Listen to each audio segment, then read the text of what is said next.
Hello, everyone, and welcome to Ashley Plans and Saves. I'm Ashley, and today I want to share with you my June 2020 budget overview. I'm thinking of a lot of things for the fall already, so a lot of changes in my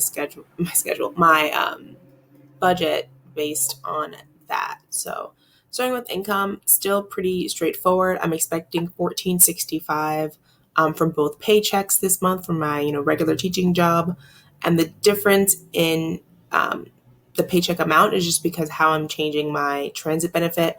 I think in May I had it set to have like a little bit of money on there just in case.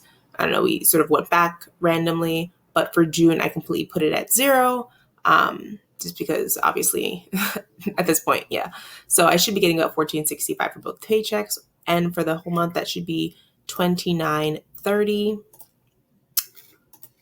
Savings, I'm still doing 450 to my Roth IRA. I'm only putting 1290 into my clothing sinking fund because that's what the negative balance was for May.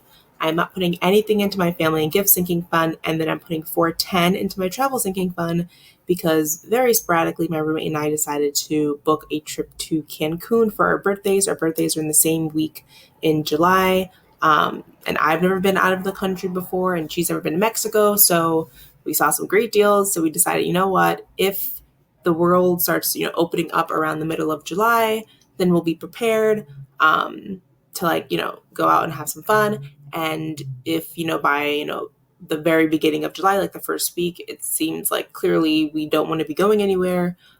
We're able to cancel those without a problem. So I'm setting aside 410 for the travel sinking fund, just to sort of beef it up. So, when if like the hotel stuff hits my credit card, because we're going, then I have the money for it. And if it doesn't, then I can move this money somewhere else.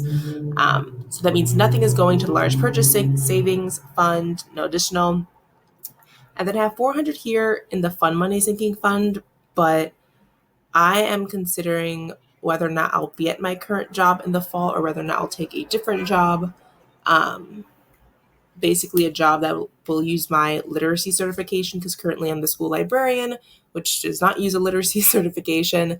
I paid a lot of good money for that certification, so I figured I'm like looking at different jobs so I can use my certification, but they will definitely be paying less than what I make now, which is very strange. So I'm kind of just saving some cash to bankroll myself through September in case I decide to switch jobs. But so I just decided to put it in this fund because I already have it. And this is the label that it is on my savings account. So that's just what it is there. But it's not for fun, trust me. But that's it in terms of savings. Now, because I put a lot more into savings this month and there's no like supplementary income that I'm banking on, my spending is definitely going to be decreased. So instead of 240 for my grocery budget, I bumped it down to 200, which is definitely doable.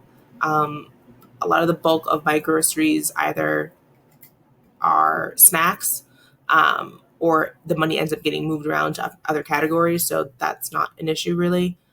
Eating and hanging out, I put it down to 25. Just, whatever. Household down to 20, and the miscellaneous is 1074. That's just what was left over. And then for some strange reason, if I happen to spend less in any of these categories, which I highly doubt, any extra money in the spending will go to extra to travel. Housing looks pretty standard. 59.38 for my internet. Renter's insurance for $5.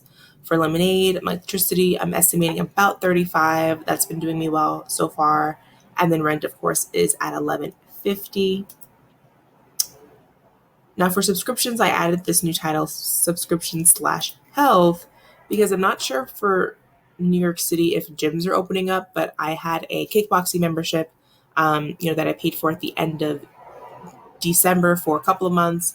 And in May, it was supposed to start reoccurring $89 a month, but it was closed in May. But if it opens in June, I'll have this $89 set to the side already for that, a membership fee every month. And then my phone, Netflix, and Spotify are all as they typically are. There's that, and then nothing currently is set to roll over into next month. So that's the budget. Like I said, a lot of things up in the air in terms of what I'm saving, whether or not I'll be actually traveling in July. And then definitely what I'm doing this fall. There's a lot of factors that go into it, but like I'm just gonna roll with whatever happens, right? So I hope you guys are all doing really well. Um, yeah, and I hope you guys are safe and healthy. And thank you guys so much for checking out this video. If you liked it, please consider giving it a like. I would really appreciate that. And if you are interested in more of these budget videos, feel free to subscribe so you're notified when I post them. Otherwise, I hope you guys stay safe, and I'll talk to you guys next time. Bye, guys.